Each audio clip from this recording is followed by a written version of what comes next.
Hai.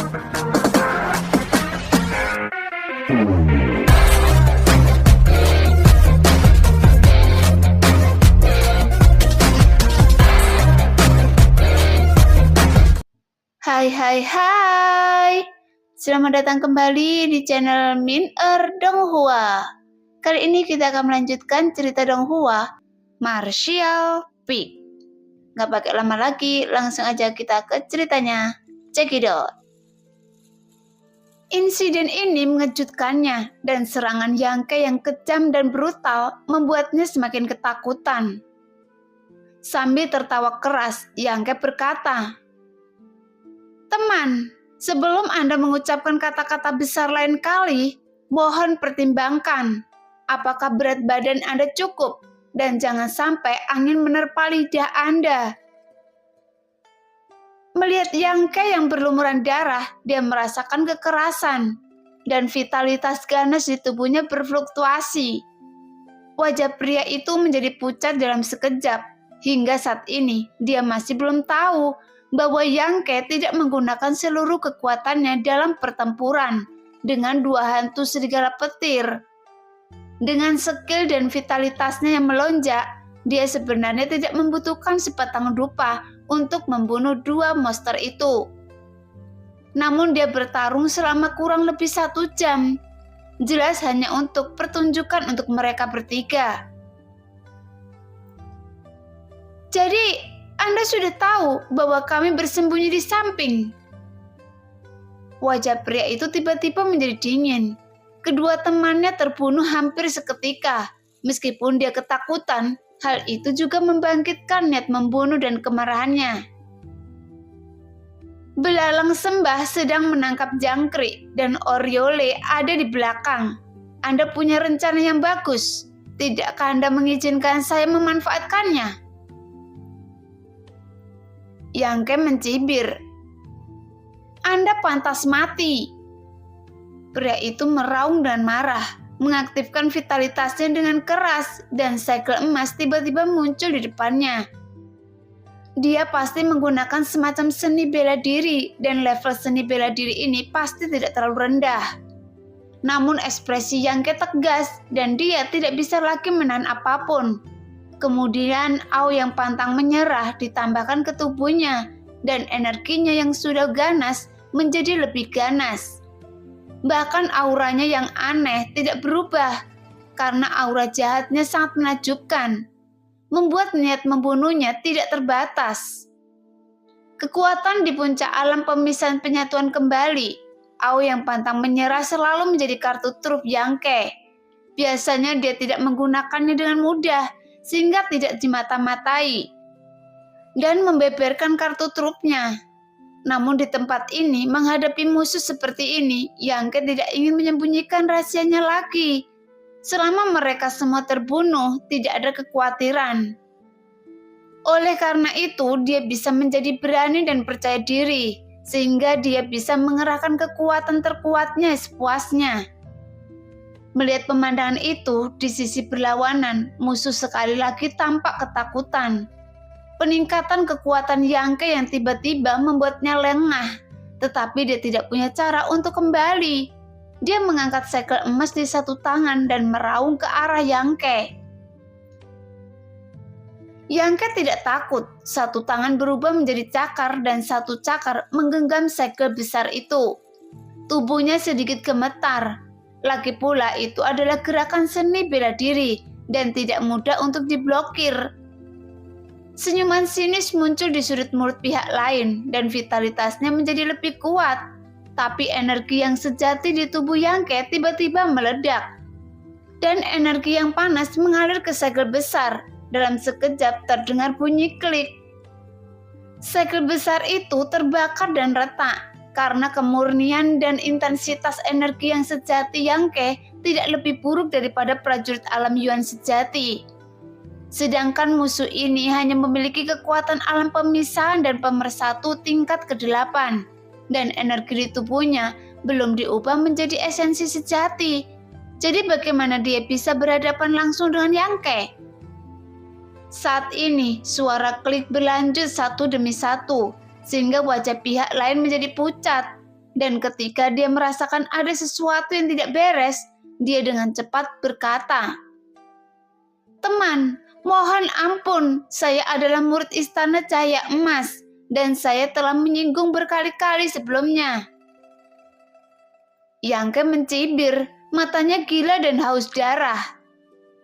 "Saya tahu Anda adalah murid Istana Cahaya Emas." Karena pengetahuan ini, Yangke dengan percaya diri memancing mereka bertiga keluar. Jika pakaian merah tua yang mereka kenakan tidak mengungkapkan identitas mereka, Yangke pasti tidak akan mengambil resiko seperti itu.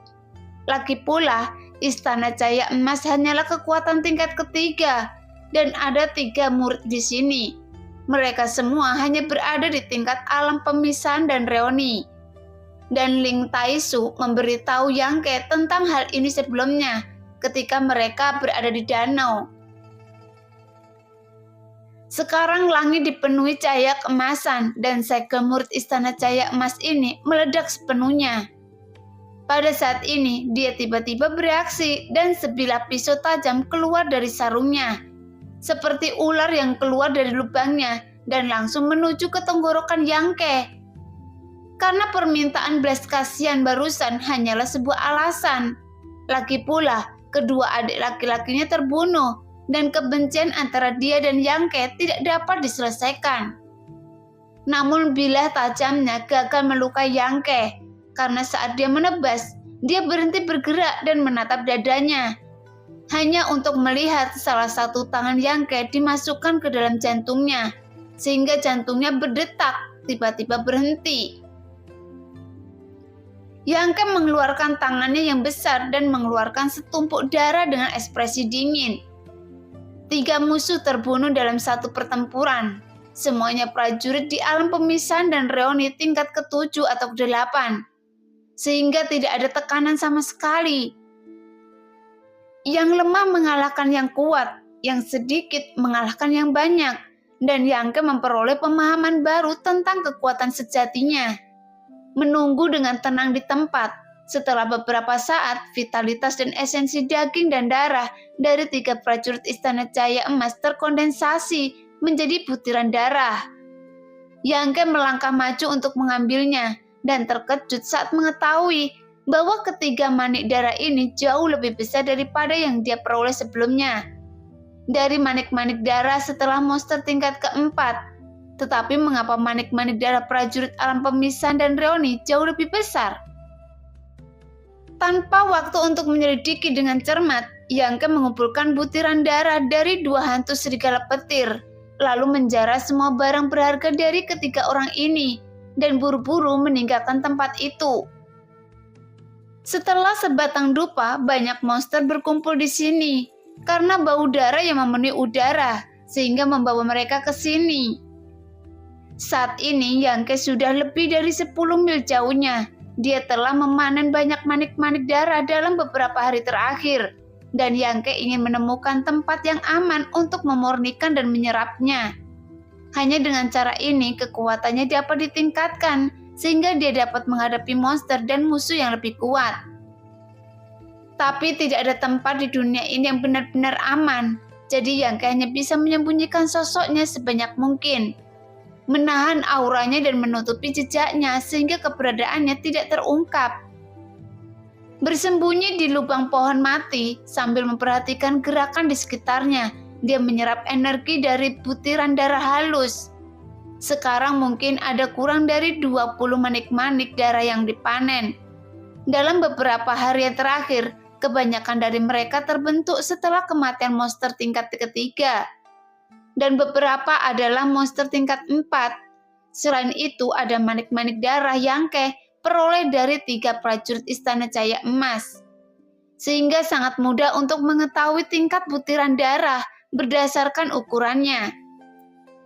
Karena butiran darah monster tingkat ke-4 sebesar kacang polong dan butiran darah monster tingkat ketiga setengahnya lebih kecil.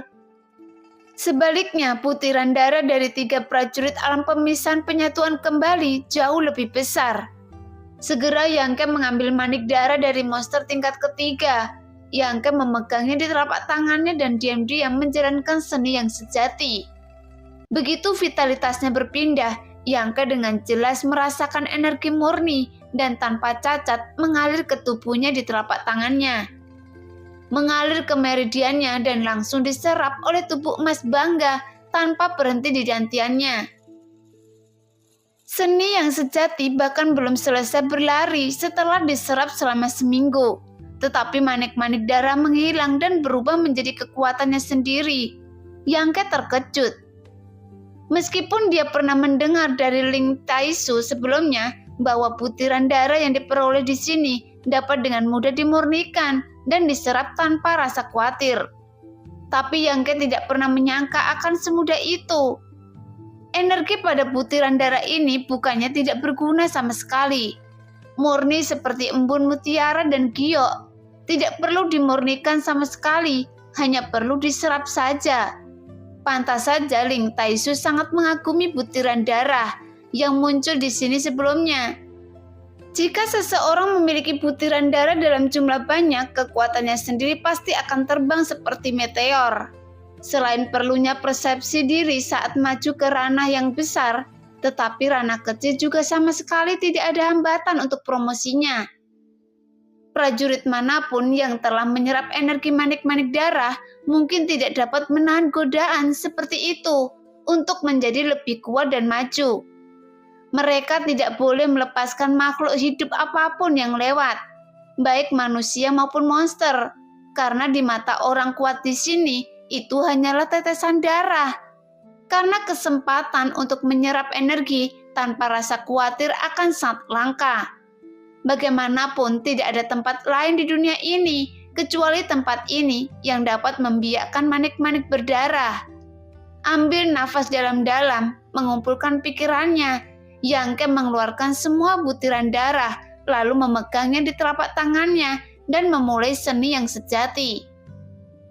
Sejumlah besar energi murni mengalir ke telapak tangannya, mengisi meridian dalam sekejap.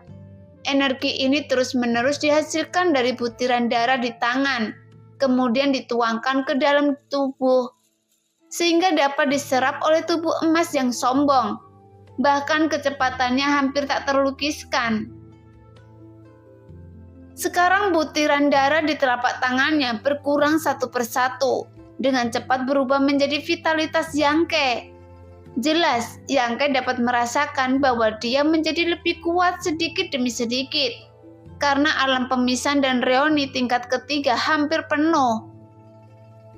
Ketika hanya tersisa 2 butiran darah terakhir di telapak tangannya, aura tak kasat mata tiba-tiba menyebar dengan Yangke sebagai pusatnya. Dan energi antara langit dan bumi juga kacau dan mengamuk. Dia dipromosikan tanpa hambatan apapun, mencapai alam pemisahan dan reoni tingkat keempat, tanpa belenggu sama sekali. Tapi Yangke tidak merasakan kegembiraan apapun. Wajahnya tiba-tiba menjadi gelap dan dia mengutuk secara diam-diam di dalam hatinya. Tetapi dia tidak berhenti, masih dengan manik menyerap energi dari sisi butiran darah di tangannya. Setelah beberapa saat, kedua manik darah itu menghilang dan alam yang baru dipromosikan dengan cepat menjadi stabil. Berdiri dengan tergesa-gesa, hampir tanpa berpikir, Yangke segera meninggalkan tempat persembunyiannya. Meskipun dia mengira akan ada pergerakan ketika dia dipromosikan, Yangke tidak menyangka bahwa pergerakan tersebut akan begitu jelas di tempat asing yang sepi ini. Jika seseorang ada di dekatnya sekarang, dia pasti menyadarinya. Jadi jika dia tidak pergi sekarang, dia akan dia awasi. Setelah berlari lebih dari 10 mil, Yangke tidak hanya tidak berani berhenti, tetapi sedikit kegelisahan muncul di hatinya. Dia selalu merasa seperti sedang diincar oleh seseorang. Namun pengamatan yang cermat tidak menemukan petunjuk apapun. Tapi perasaan ini bukanlah tidak berdasar. Yangke menebak bahwa orang yang mengincarnya sangat kuat dan tidak dapat mendeteksi jejaknya dengan penglihatannya sendiri. Atau ada seseorang di belakangnya yang mengikutinya dan belum menyusulnya. Kemungkinan terakhir sangat besar. Lagi pula jika seorang master benar-benar mengincarnya, Tidak ada alasan untuk membuang waktu dengan menyembunyikannya. Tapi sebenarnya tidak ada yang bisa dia lakukan untuk mengatasinya. Yangke merasa bahwa dia tidak dapat bersembunyi selamanya. Jadi dia harus dengan kekuatan alam pemisahan dan reoni tingkat ketiga, meskipun dia tidak merasakan bahaya apapun untuk saat ini. Jika dia bertemu dengan Master Yuan sejati, dia akan tidak bisa melarikan diri. Karena setiap kali dia dipromosikan, selalu ada berita yang merupakan kelemahan yang tidak bisa dihindari. Setelah berlari puluhan mil, perasaan diawasi menjadi semakin jelas, sehingga tulang punggung Yangke terasa seperti angin sejuk. Langkah ke depan tiba-tiba berhenti, dan Yangke berhenti dengan ekspresi pucat. Dia merasakan gelombang vitalitas datang dari balik pohon besar di depannya. Jelas, pihak lain tidak berniat menyembunyikannya, tapi secara terang-terangan mendukungnya jatuh ke dalam terangkapnya. Sepertinya dia sebenarnya didorong ke depan oleh seseorang, dan orang ini sangat cepat. Namun Yangke tidak tahu murid mana yang dia temui.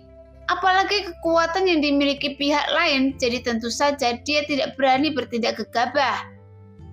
Hei! Seringnya sinis datang dan seseorang pelan berjalan keluar dari balik pohon besar. Melihat lebih dekat, Yangke ingin muntah darah. Orang ini ternyata adalah murid lembah Raja Hantu. Kali ini lembah Raja Hantu yang datang dengan 3 orang. Semuanya adalah penguasa alam Yuan sejati. Salah satu dari mereka seorang pria bernama Jin Hao yang berulang kali mengancam Yangke dan ingin membunuhnya. Yang lainnya adalah seorang wanita dan orang ketiga ada di depannya. Orang ini benar-benar musuh di jalan sempit. Mengapa dia bertemu dengan murid sekte ini? Jika itu orang lain, masih ada beberapa kemungkinan negosiasi. Tapi karena dia adalah orang dari lembah Raja Hantu, sama sekali tidak ada harapan untuk penyelesaian. Guli awalnya telah memperingatkan bahwa mereka akan membunuh Yangke. Tentu saja, Yangke juga ingin mendapatkan singkirkan mereka. Tapi waktu terlalu buruk sekarang. Dia baru datang beberapa hari dan harus menembus 1 level. Menghadapi situasi ini, bagaimana dia bisa mengalahkan musuhnya? Karena salah satu dari mereka bisa memakannya sendiri. Lagi pula mereka bertiga. Lihat, siapa ini? Yu Chengkun, murid lembah Raja Hantu juga sangat terkejut. Dia menatap Yangke dari atas ke bawah. Dengan sepasang mata muram, wajahnya penuh kejutan dan kebanggaan. Ternyata dia adalah lelaki kecil dari Pavilion Surga. Dia benar-benar tidak dapat menemukan apapun. Setelah memakai sepatu kecil dan dia tidak bisa mendapatkannya sama sekali. Jelas dia tidak menyangka bahwa orang yang dia blokir adalah Yangke. Dan ini benar-benar sebuah kesalahan. Yangke menatapnya dengan wajah pucat dan tidak berani tinggal lagi. Kemudian dia berpikir untuk menggunakan keterampilan tubuh untuk melarikan diri dari sini. Dengan gerak kaki yang diciptakan sendiri jelas merupakan pilihan yang baik untuk melarikan diri. Setelah 15 langkah, vitalitas sudah cukup untuk berlari ratusan kaki dan kecepatannya sangat cepat. Tubuh Yangke baru saja naik 2 posisi vertikal. Ketika suara hantu dan serigala melolong datang dari depan, sebuah tangan pucat besar menutupi kepalanya. Anak laki-laki dari Pavilion Surga, kita benar-benar ditakdirkan. Di tengah tawa, sosok Jin Hao terungkap, pucat dan tidak berdarah. Seperti cangkar hantu yang memegang niat membunuh yang mengerikan di tangannya yang besar. Melihat itu, wajah Yangke menjadi gelap dan dia mengangkat tangannya untuk menggerakkan 3 ledakan Yan-Yang. Segera tinju dan cakarnya saling terkait. Jin Hao mendengar dingin mengaktifkan energi aslinya dan kelima jarinya seperti bilah tajam. Dengan 3 suara teredam, Yangke jatuh dan terbang. Wajahnya menjadi pucat di udara. Dia menekan energi dan darah yang mendidih dan jatuh ke tanah.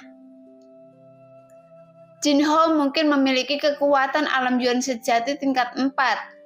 Di antara 3 murid di lembah Raja Hantu, orang ini juga sangat terkuat. Bagaimanapun, Yang Ke tidak bisa menandingi musuh tingkat ini. Sekali lagi, tatap muka saja sudah menimbulkan kerugian besar. Setelah mendarat di tanah, Yang Ke tidak sempat mengambil nafas. Ketika angin gelap datang dari belakang, dia buru-buru menghindar ke depan dan mendengar suara tusukan dari punggungnya yang membuat pakaiannya robek dan dia hampir telanjang. Respon bagus. Jinho tidak mengambil tindakan lagi, tetapi menyilangkan tangannya dengan santai dan memandang Yang Ke dengan bercanda. Melihat ke belakang dengan tergesa-gesa, Yang Ke menemukan bahwa murid perempuan dari lembah Raja Hantu juga telah muncul, dan wanita inilah yang baru saja menyerangnya dari belakang. Sekarang ketiganya bekerja sama satu sama lain dan mengelilingi Yang Ke. Nah, bagaimana Anda ingin mati? Jinho memandang Yang Ke dengan penuh kemenangan. Dia menderita kerugian besar dari Yang Ke dalam perjalanan ke gunung pembunuhan sebelumnya. Dan dia hampir mati karena serangan si piton bermata emas. Jadi tentu saja dia sangat membencinya. Tapi sekarang Yang Ke dikelilingi oleh 3 orang dan sulit untuk terbang bahkan dengan sayap. Dan Jinho juga tidak berburu-buru untuk mengambil nyawa Yang Ke. Terkadang membunuh musuh tidak sepuasnya menyiksa dan mempermalukan musuh. Yu Chengkun tersenyum dan berkata, "Saudaraku, bagaimana kalau kita memotong anggota tubuhnya dan membiarkan dia kehabisan darah sampai mati?" Jinho perlahan menggelengkan kepalanya. "Tidak, itu terlalu berbelas kasihan. Jika Anda bertanya pada saya, jadikan dia budak hantu sehingga dia tidak akan pernah bereinkarnasi dan menjadi budak lembah Raja Hantu saya." Yu Chengkun mengerutkan kening dan berkata, "Tapi anak ini kekuatannya terlalu rendah dan menjadikan budak hantu tidak akan banyak berguna." Mendengar bahwa kedua pria itu sengaja mencoba mengintimidasi Yang Ke, wanita dari lembah Raja Hantu menjadi sedikit tidak sabar dan berkata, "Bunuh dia secara langsung. Apa yang Anda lakukan untuk menyia-nyiakan waktu ini? Jika Anda membunuhnya, setidaknya Anda akan mendapatkan butiran darah." Jinho dan Yu Chengkun buru-buru tertawa. Adik perempuan berkata untuk membunuh. Setelah mengatakan itu, Jinho berjalan menuju Yang Ke. Wajahnya penuh kekejaman dan suram. "Nah, ini merupakan suatu berkah untuk mati dengan bahagia. Jangan lupa berterima kasih pada saya ketika Anda sampai di dunia bawah." Yang Ke mencibir, "Anda bisa membunuh saya, jadi belum terlambat untuk bicara besar." Saat dia berbicara, sosoknya melintas. Dia bergegas menuju murid perempuan di lembah Raja Hantu. Yang Ke baru saja mengamati sejak lama dan secara alami tahu bahwa di antara 3 orang di lembah Raja Hantu, wanita ini memiliki kekuatan paling rendah. Namun mungkin karena kecintaannya pada kecantikan, atau mungkin karena wanita ini benar-benar memiliki status yang tinggi, yang membuat Jinho dan Yu Chengkun memperlakukannya dengan sangat hormat. Jadi wanita ini jelas merupakan sebuah terobosan. Jika Yang Ke ingin keluar dari pengepungan, cara terbaik adalah dengan menggunakan sayap api matahari. Meskipun prajurit alami Yuan sejati bisa terbang, itu pasti tidak secepat dan senyaman sayap api matahari. Namun ada banyak bahaya di sini. Jika dia benar-benar menggunakan sayap api matahari untuk terbang di udara, keangkuhan sayap itu hanya akan menarik perhatian orang lain. Jadi Yang Ke benar-benar tidak ingin menggunakan sayap Yang Yan, kecuali jika itu mutlak diperlukan. Begitu langkah kaki Yang Ke bergerak, ketiga murid lembah Raja Hantu semuanya mencibir. Meskipun Jinho dan Yu Chengkun melihat Yang Ke bergegas menuju wanita itu, Mereka tidak menunjukkan kepanikan sama sekali. Sebaliknya, mereka bahkan lebih mencibir. Jelas berpikir bahwa wanita itu memiliki kekuatan yang cukup untuk memblokir Yangke. Bahkan ekspresi wanita itu juga tetap tidak berubah. Kemudian energi sebenarnya di tubuhnya diam-diam memadat. Matanya yang indah menatap Yangke, seolah-olah dia sedang menatap orang mati. Ketika dia berada di sekitar 5 kaki dari wanita itu, vitalitas dalam tubuh Yangke meledak dengan hebat. Dia langsung menggunakan Ao yang pantang menyerah. Karena jika dia ingin melarikan diri dari tangan prajurit alam Yuan sejati, Yangke tidak akan berani menyembunyikan rahasianya. Merasakan peningkatan pesat dalam kekuatan Yangke, kulit wanita itu sedikit tenggelam. Tangan kecil pucatnya mulai bergetar dan beberapa benang sutra yang hampir tidak terdeteksi terbang keluar dari ujung jarinya. Sepertinya ular yang keluar dari lubangnya dan langsung menusuk organ vital Yangke. Namun benang sutra ini tidak dipadatkan dengan esensi yang sebenarnya, melainkan sejenis sutra dengan tekstur yang keras. Setelah dituang dengan esensi sejati, itu setajam pisau, namun tidak dianggap sebagai harta rahasia, sehingga dapat digunakan di sini. Merasakan bahaya yang terkandung dalam benang ini, Yangke tampak serius. Pikirannya berubah dengan cepat dan dia tiba-tiba mengeluarkan beberapa tetes cairan yang dari ujung jarinya. Begitu beberapa tetes cairan yang ini dimuncul, itu berubah menjadi bentuk perisai di bawah kehendak Yangke, menumpuk beberapa lapisan dan memblokir serangan di depannya. Segera setelah dia selesai melakukan ini, beberapa benang sutra itu datang kepadanya. Terdengar suara retakan perisai yang dibentuk oleh yang liquid langsung tertembus. Tetapi dengan sedikit hambatan, Yangke masih menghindari titik vital dan membiarkan beberapa benang sutra menembus ke posisi yang tidak penting. Merasakan itu, tubuhnya tidak bisa menahan gemetar. Tapi Yangke sudah bergegas ke depan wanita itu dan meninju beberapa kali dengan tergesa-gesa. Namun wanita itu mencibir berulang kali, menusuk udara dengan cakar hantunya dan bertarung dengan Yangke beberapa kali. Kukunya yang tajam bahkan merobek sepotong daging dan darah di punggung tangan Yangke. Dengan erangan teredam, wajah Yangke menjadi pucat.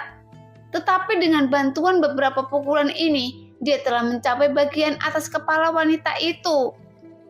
Setelah mendarat di tanah, dia melebarkan gerakan kakinya dan dengan cepat melompat keluar. Kembalilah! Dengan teriakan wanita itu, benang sutra di tangannya langsung terguncang. Dia menarik kembali dengan keras, tetapi tubuh Yangke tidak ditarik kembali.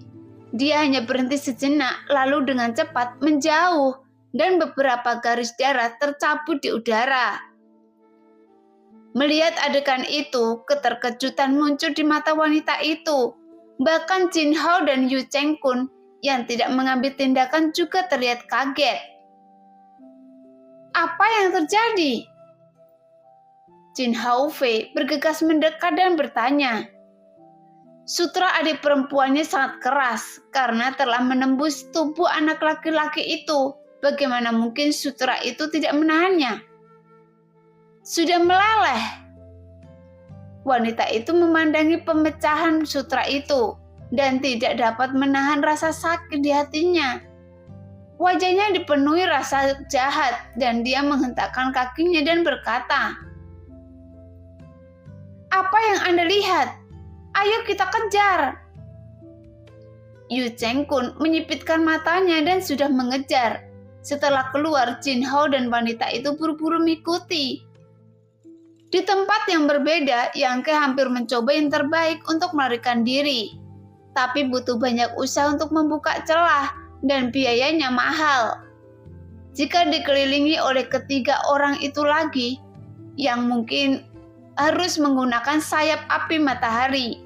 Meskipun Yangke telah menggunakan gerakan kaki hingga batasnya, tapi masih ada bayangan samar yang mengejarnya di belakangnya. Karena dia adalah murid tercepat dari lembar Raja Hantu. Karena Jin Hao dan wanita itu tidak sebaik Yu Cheng Kun dalam gerak kaki. Akhirnya mereka tertinggal. Setelah berlari, Yu Cheng-kun masih terus mengejar Yang Ke, mengikutinya seperti bayangan, bahkan jika Yang Ke mendorong kecepatannya hingga batasnya. Dia tidak bisa melarikan diri. Lagi pula pihak lain ini juga bertekad untuk membunuh Yang Ke. Sekarang Yang Ke sangat marah, dan ada sekelompok monster di depan, sekitar 4 atau 5 monster. Setelah merekanya berjarak sekitar 100 kaki darinya, dan Yang Ke merasa galak. Alih-alih menghindarinya, dia langsung bergegas ke arah mereka. Segera sosok itu bergetar. Setelah beberapa kilatan, dia bergegas keluar dari area di mana monster berkumpul. Melihat ke belakang dengan tergesa-gesa, dia melihat bahwa Yu Cheng-kun juga bergegas keluar tanpa cedera dan tidak dihentikan oleh kelompok monster itu sama sekali. Jika kecepatannya cukup cepat, sebagian besar pertempuran memang dapat dihindari di sini, dan monster di bawah level 5 akan sulit dikejar. Anak muda dari pavilion surga, bahkan jika kamu lari ke ujung bumi, Anda tetap tidak bisa lepas dari kejaran saya. Jadi menyerahlah secepatnya. Yu Cheng-kun berteriak sambil mengejar. Kecepatan Anda memang bagus, tapi Anda hanya di alam pemisahan penyatuan kembali. Jadi berapa lama Anda bisa menyanyiakan vitalitas dalam tubuh Anda? Cepat atau lambat Anda akan kehabisan vitalitas. Dan pada saat itu akan menjadi kematian Anda. Berhentilah dengan patuh dan saya akan memberi Anda waktu yang baik. Jika Anda ditangkap oleh saya, hidup Anda akan lebih buruk daripada kematian. Yu Cheng-kun juga sedikit kesal dan marah karena kecepatannya tidak ada duanya di alam jalan sejati. Tapi sekarang dia mengejar di belakang seorang prajurit alam pemisahan penyatuan kembali. Jadi dia diam-diam terkejut dengan gerakan cepat Yang Ke dan dia menjadi semakin kesal. Dia pikir ketika dia menangkap Yang Ke, dia akan menyiksanya dengan baik. Namun Yang Ke mengabaikan ancamannya dan diam-diam mengedarkan vitalitasnya untuk menyembuhkan luka-lukanya saat berlari. Jelas Yang Ke tidak perlu khawatir kehabisan tenaga, jadi dia hanya cukup mencapai peluang untuk menang. Setelah berlari sepanjang jalan, Yang Ke dengan sengaja berlari menuju tempat monster berkumpul, memanjat gunung dan punggung bukit, mengatasi duri, sehingga dia tidak tahu seberapa jauh dia berlari. Namun Yu Cheng-kun tidak terseret terlalu jauh. Sebaliknya, Jin Ho dan wanita dari lembah Raja Hantu menghilang. Tapi Yang Ke masih belum berani berhenti. Jika Yu Cheng-kun sendirian, dia masih memiliki harapan untuk berjuang keras. Tapi Jin Ho dan wanita itu pasti akan mengejarnya. Jika dia berhenti, dia akan mati. Selama sehari penuh, Yang Ke tidak tahu seberapa jauh dia telah menempuh perjalanan. Tetapi Yu Cheng-kun masih mengejarnya seperti pelatung Tarsal. Sambil berlari, Yang Ke melompat keluar dari hutan yang dalam dan langsung menuju ke tebing. Akhirnya tiba di tempat itu. Yang Ke merasa lega. Saat dia berlari sebelumnya, dia mengamati tebing yang tingginya sekitar 10.000 kaki. Ada awan dan kabut yang mengepul di bawahnya, dan dia tidak tahu seperti apa rasanya. Setelah melihat tebing seperti itu setengah hari yang lalu, Yang Ke menyadari bahwa kesempatannya telah tiba. Itu sebabnya dia membawa Yu Cheng-kun sampai ke tempat ini. Berdiri diam, terengah-engah, Yang Ke berbalik dan melihat sekeliling. Di dalam hutan, Yu Cheng-kun terus bergegas keluar. Ketika dia melihat medan di sini, dia tampak terkejut, sehingga dia tidak bisa menahan tawa liar. Mendekat selangkah demi selangkah dan berkata dengan senyum garang, "Sialan, Anda harus terus berlari. Meskipun tidak terlalu kuat, tapi Anda sangat cepat, yang membuat saya mengejar Anda begitu lama." Yu Cheng-kun merasa sudah memiliki peluang untuk menang, karena mundurnya Yang Ke dihalangi olehnya, dan ada tebing di depannya. Bagaimanapun, Yang Ke hanya di alam pemisahan penyatuan kembali, yang dipaksa ke dalam situasi putus asa. sehingga tidak ada jalan ke langit dan tidak ada jalan ke bumi. Yang Ke menarik nafas dalam-dalam dan menatapnya dengan tajam, tapi dia tidak bergerak. "Kenapa Anda tidak lari?" Yu Cheng-un memandang Yang Ke dengan dingin dan berdiri 5 kaki di depannya. "Tidak ada tempat untuk lari." Yang Ke mengatakan yang sebenarnya. Yu Cheng-un tertawa tidak bermoral. "Jadi Anda juga tahu bahwa tidak ada tempat untuk lari?" "Lepaskan saya," Yang Ke berkata dengan suara yang dalam. "Apakah Anda memohon ampun?" Yu Cheng-kun menunjukkan senyuman menghina dan bangga. "Ini bukanlah sikap yang seharusnya memohon ampun. Anda harus berlutut, merangkak di depan saya dan mengakui kesalahan Anda. Jika paman sedang dalam suasana hati yang lebih baik, dia mungkin benar-benar pergi ke satu kehidupan. Saya tidak punya dendam pada Anda, jadi kenapa repot-repot membunuh saya?" Yang Ke mencibir. Yu Cheng-kun berkata sambil tersenyum garang. "Kami benar-benar tidak punya dendam, tapi para tetua kami punya. Siapa yang memberitahu Anda sangat tidak beruntung, dan Anda yang harus membayarnya.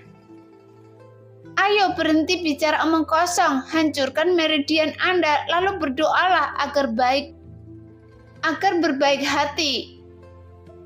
Biarkan saya pergi dan saya akan memberi Anda hadiah." Yang Ke berkata dengan dingin. Senyum Yu Cheng-kun memudar dan dia berkata dalam-dalam, "Berapa banyak butiran darah yang Anda punya?" Yang Ke menggelengkan kepalanya. "Manik-manik darah telah saya serap, tapi saya punya beberapa total ramuan ajaib. Semuanya berkualitas baik." Yang Ke mengeluarkan beberapa botol ramuan dari tas Qian Kun dan melambaikannya di depan Yu Cheng-kun, lalu mengocoknya dan membawanya ke dalam pelukannya lagi. "Ini adalah pil penyembuhan. Anda juga memerlukan ini saat Anda terluka di sini." Melihat beberapa botol pil, Yu Cheng-un mau tidak mau menunjukkan ekspresi serakah dan berkata dengan senyum sinis, "Lumayan, sepertinya saya telah memperoleh banyak hal hari ini. Nak, lemparkan ramuan itu di sini. Apakah Anda bersedia melepaskan saya?" Yang Ke bertanya dengan suara yang dalam. Yu Cheng-kun perlahan menggelengkan kepalanya. "Mengapa saya harus melepaskan Anda? Bahkan jika saya membunuh Anda, akan ada butiran darah dan pilnya akan tetap menjadi milik saya. Lagi pula, saya tidak pernah berbisnis dengan kerugian. Jika itu masalahnya, Anda ditakdirkan. Kamu tidak akan mendapatkan apa-apa." Yang Ke tampak kejam dan perlahan mundur beberapa langkah, seolah-olah dia hendak melompat dari tebing. Wajah Yu Cheng-kun menjadi dingin dan dia berteriak dengan tegas, "Saya tidak percaya Anda punya nyali untuk melompat jika Anda tidak makan roti panggang." Saat dia berbicara, dia membuat kesalahan dalam langkahnya dan bergegas menuju Yang Ke. Namun yang mengejutkan Yu Cheng-kun adalah Yang Ke benar-benar menunjukkan senyuman lalu melompat mundur lebih dari 10 kaki. Sial, dia benar-benar melompat. Mata Yu Cheng-kun membelalak. Dia tidak pernah menyangka Yang Ke begitu tegas. Awalnya dia mengira Yang Ke hanya bercanda. Bagaimanapun dia berada di alam pemisahan dan reoni dan tidak bisa terbang. Dia pasti akan kehilangan tubuhnya setelah melompat dari tebing yang begitu tinggi. Jika dia bertahan dan bertarung dengan dirinya sendiri, dengan kecepatannya dia mungkin masih memiliki peluang untuk bertahan hidup. Namun sekarang Yang Ke justru melompat dari tebing tanpa berpikir panjang, membuat Yu Cheng-kun merasa sedikit linglung. Sehingga Yu Cheng-kun langsung menjadi geram. Anak ini jelas lebih memilih mati daripada membiarkan dirinya mendapatkan keuntungan. Jadi dia benar-benar kejam. Dengan pikiran berpacu, Yu Cheng-kun pun bergegas ke tepi tebing dan melompat turun. Tebing itu bukan apa-apa, dia adalah pejuang alam Yuan sejati. Setelah vitalitas di tubuhnya berubah menjadi Yuan sejati, dia bisa terbang di udara. Selama dia dengan cepat menemukan Yangke, dia secara alami dapat terbang dengan kekuatannya sendiri tanpa menghabiskan waktu. Karena setetes darah adalah yang kedua, tetapi botol ramuan penyembuh itu tidak boleh dilepaskan. Setelah hanya jatuh selusin kaki, Yangke mengangkat kepalanya dan melihat ke atas, dan melihat Yu Chengkun bergegas ke arahnya dengan cepat. Seperti seekor burung besar melebarkan sayapnya dengan ekspresi kejam di wajahnya. Yangke menyeringai, dia sangat khawatir Yu Chengkun tidak akan melompat bersamanya. Jika dia tidak memiliki keberanian, maka dia akan melakukan adegan itu dengan sia-sia. Melihat dia melompat dari tebing, mau tak mau Yangke merasa tenang. Tapi meskipun keduanya melompat dari tebing satu demi satu, Yangke jatuh sendiri. Sementara Yu Chengkun menggunakan kekuatan untuk melompat ke bawah. Jadi kecepatannya secara alami tidak sebanding, sehingga kecepatan jatuh Yangke jauh lebih cepat. Nah, bahkan jika Anda mati, Anda akan mati di tangan saya. Yu Chengkun bergegas menuju Yangke dengan ganas. Dengan kepala menunduk dan dengan kaki menunduk, berteriak dengan dingin. Di udara sepasang cakar hantu Yu Chengkun menari dan wajah manusia yang bengkok tiba-tiba muncul dari telapak tangannya. Wajah manusia ini sangat mirip dengan yang dia lihat saat pertama kali bertemu dengan iblis tua hari itu. Wajah manusia mengaum, bercampur dengan kebencian dan roh jahat yang tak tertandingi. Bergegas ke depan Yangke dalam sekejap. Yangke membuka tangannya dan memukul wajah jiwa yang kesal ini dengan telapak tangannya. Namun tidak merasakan perlawanan sama sekali. Malah jiwa yang kesal itu menyerbu ke dalam tubuhnya. Ada rasa dingin di lengannya. Yangke tidak bisa menahan diri untuk tidak menggigil dan seluruh lengannya dengan cepat tertutup es. Yu Chengkun tertawa bangga. Anda mati. Jurus ini adalah seni bela diri jahat dari lembah Raja Hantu. Segel Raja Hantu itu terbuat dari jiwa manusia. Mereka menangkap orang yang hidup, kemudian menyiksa dan memperlakukannya terus-menerus, tetapi tidak membiarkannya mati. Biarkan dia dipenuhi dengan amarah dan kebencian, lalu bunuh dia setelah mencapai level tertentu. Gunakan metode khusus untuk mengekstraksi jiwa kebenciannya, lalu hirup kebenciannya ke dalam tubuh untuk berkultivasi. Tindakan para murid lembah Raja Hantu ini tidak dapat dipertahankan dengan cara biasa. Setelah roh kebencian masuk ke dalam tubuh, musuh pada dasarnya adalah seekor domba yang akan disembelih. Yu Chengkun tidak ingin membuang waktu, jadi dia secara alami ingin membunuh Yangke dengan cepat, sehingga dia bisa mendapatkan butiran darah yang terkondensasi dari daging dan darahnya. Setelah berhasil dalam satu gerakan, dia bergegas menuju Yangke dengan tidak hati-hati dan meraih tangannya. Tetapi saat berikutnya, tubuh Yu Chengkun gemetar. Wajahnya tiba-tiba berubah seputih kertas emas. Dan ketika dia membuka mulutnya, aliran panah darah menyembur keluar. Baru saja dia merasa bahwa hubungan antara jiwa kebencian dan dirinya sendiri telah terputus. Jiwa kebencian ini mempercayakan esensi, darah, energi sejati dan jiwanya. Setelah jiwa kebencian dihancurkan, Yu Chengkun sendiri akan menderita serangan balik yang parah. Apa yang terjadi? Yu Chengkun merasa ngeri dan menunduk. Tapi dia melihat embun beku di lengan Yangke mencair dengan kecepatan yang terlihat dengan mata telanjang, dan ada senyuman bangga di sudut mulut Yangke. Iblis tua tertawa liar di tubuh Yangke. Saya tidak menyangka saya bisa mengambil tindakan dan seseorang benar-benar membawakan saya makanan yang enak.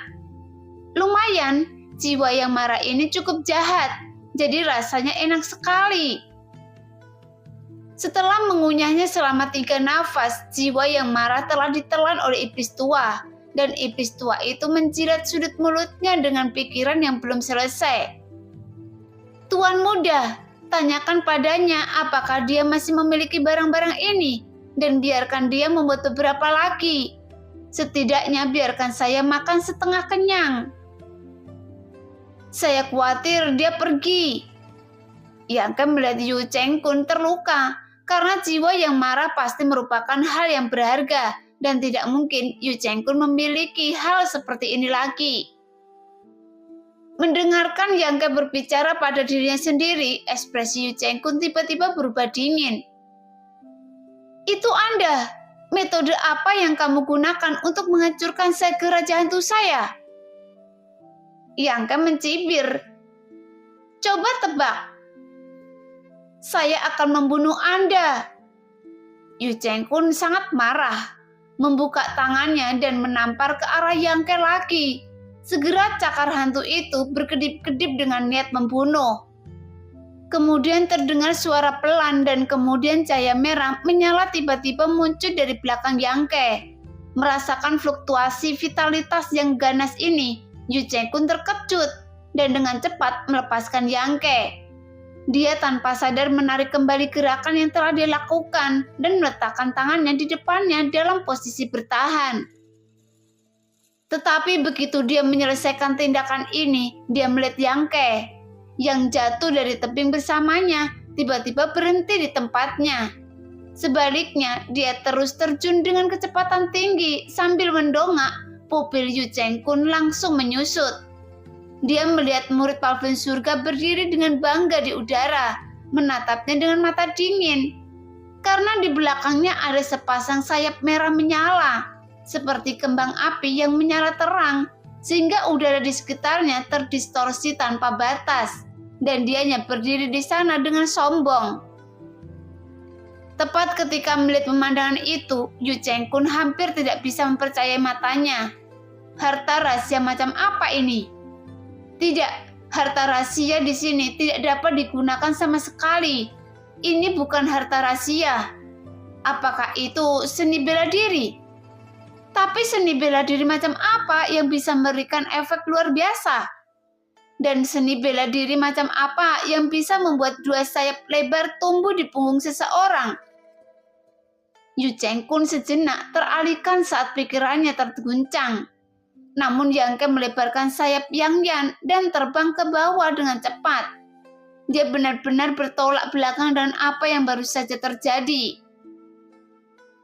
Sekarang posisi keduanya telah terbalik total, yang membuat hati Yu Cheng-kun bergetar, tapi dia tidak berani mengabaikannya.